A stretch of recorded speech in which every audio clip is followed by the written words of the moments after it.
अस्सलाम वालेकुम। उम्मीद है आप सभी लोग खैर आफियत से होंगे। ये वीडियो ऑन डिमांड है क्योंकि कुछ मेरे फॉलोअर्स ने मुझे कमेंट किया था, मैसेज की थी कि भाई पाकिस्तान का क्या स्क्वाड होना चाहिए, क्योंकि ये बाकी अगर आप देखें तो मेजर टीम्स ने वर्ल्ड कप के लिए अपना स्क्वाड जारी किया है, लेकिन पाकिस्तान ने अभी भी अपना स्क्वाड जारी नहीं किया। अब आज के इस वीडियो में मैं आपको अपना स्क्वाड यहाँ पे बताऊंगा कि कौन कौन सा खिलाड़ी मुझे लग रहा है कि इन खिलाड़ियों को स्क्वाड में जगह मिलनी चाहिए। बाकी आप मुझे अपनी राय जरूर कमेंट्स में दीजिए। अगर आपको लग रहा है कि इसमें कोई और होना चाहिए तब भी आप मुझे कमेंट्स में बताइए, या आपको लग रहा है कि स्क्वाड में किसी को इंक्लूड नहीं कराना चाहिए तो वो भी आप मुझे कमेंट्स में जरूर बताइए। फिलहाल अगर हम इस स्क्वाड की बात करें तो सबसे पहले नंबर पर मैंने टीम पाकिस्तान के कैप्टन को रखा है बाबर आजम, और उनके साथ मैंने मोहम्मद रिजवान को रखा है।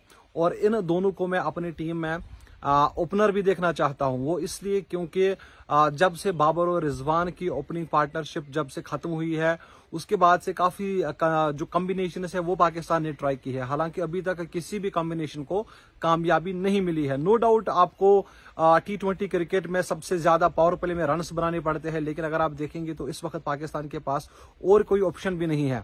सैम अयूब ओपन कर चुके हैं लेकिन वो भी ज्यादा इफेक्टिव नहीं रहे हैं, इसलिए हम ज्यादा इस वर्ल्ड कप में रिस्क नहीं ले सकते। तो इसलिए मोहम्मद रिजवान और बाबर आजम के साथ ही मैं जाना चाहूंगा, और काफी ज्यादा एक्सपीरियंस दोनों कैरी करते हैं और काफी बार पाकिस्तान को मैच जिताए हैं 10-10 विकेट से। तो इसलिए मैं मोहम्मद रिजवान और बाबर आजम को अपनी टीम में ओपनर्स के तौर पे देखना चाहता हूं। उसके बाद सैम अयूब और हारिस, इन दोनों में से एक होना चाहिए। हारिस तो भाई इंपैक्टफुल खिलाड़ी है जैसे मैंने पिछले वीडियो में भी कहा था, लेकिन अगर आप देखें तो सैम और हारिस में से मैं एक को देखना चाहता हूं। फिर नंबर 4 पे अगर हम बात करें तो फखर जमान है, और फिर उस्मान खान, फिर शहदाब खान का नाम है, ऑलराउंडर है, और इमाद वसीम। फिर मैंने इफ्तिकार अहमद को सिलेक्ट किया है, और काफी सोचने के बाद मैंने इफ्तिकार अहमद को सिलेक्ट किया क्योंकि इफ्तिकार अहमद की भी वो परफॉर्मेंसेस नहीं है जो हम एक्सपेक्ट कर रहे हैं। अगर वो एज अ फिनिशर खेल रहे हैं टीम में तो भाई उनको उस तरह की इनिंग्स खेलनी पड़ेगी, लेकिन इफ्तिकार अहमद की इस तरह की कोई इनिंग्स नहीं है अगर आप 2-3 इनिंग्स को छोड़कर देखें।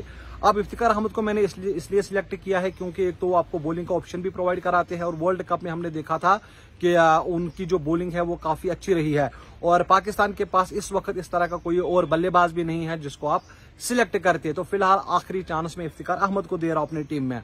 फिर स्पिनर के लिए मैं अबरार अहमद के साथ जाना चाहता हूं, और उसामा मीर का जो यहाँ पर नाम है वो मैंने नहीं लिया है क्योंकि अगर आप देखेंगे तो बड़े स्टेज पर वो फिर नाकामयाब होते हैं। नो डाउट उन्होंने PSL में अच्छी परफॉर्मेंसेस दी है, न्यूजीलैंड के साथ जो सीरीज है वहां पर उन्हें परफॉर्मेंस दी है, लेकिन हमने बार बार देखा है जब कोई बड़ा इवेंट आता है तो वहां पर उसामा मीर फेल हो जाते हैं, इसलिए उसामा मीर को मैंने यहाँ पर पिक नहीं किया है। ये मेरी अपनी सोच है, और अगर आप जैसे मैंने पहले भी कहा अगर आप मेरी राय से इत्तेफाक नहीं रखते तो आप मुझे कमेंट्स में बता सकते हैं। हालांकि ये कोई फाइनल स्क्वाड नहीं है, लेकिन ये मेरी अपनी चॉइस है कि मैं किन खिलाड़ियों को देखना चाहता हूं। फिर नसीम शाह है, मोहम्मद आमिर है, और शाहीन शाह आफरीदी है।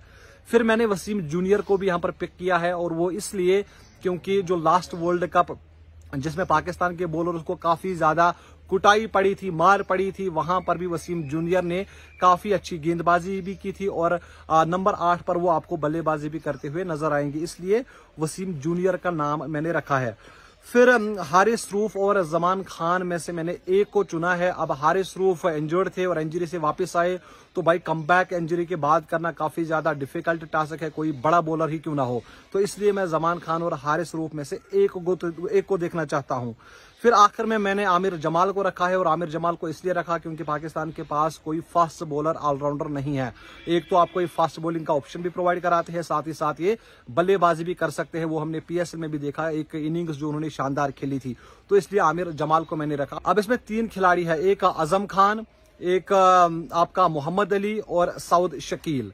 इन तीनों को मैं ट्रबल रिजर्व रखना चाहता हूं, और अगर खुदा नखास्ता कभी भी कोई इंजरी होती है तो इन्हीं में से फिर किसी खिलाड़ी को मौका मिलना चाहिए। अब हसन अली को मैंने यहाँ पर इग्नोर किया, और वजूहत आपको पता है, नो डाउट एक्सपीरियंस काफी ज्यादा है, लेकिन मेरे भाई अगर आप देखेंगे तो उनकी भी ज्यादा परफॉर्मेंसेस नहीं है, और अचानक किसी को भी आप टीम में लाते हो तो ये मेरे हिसाब से कहीं से भी जस्टिफाइड नहीं है।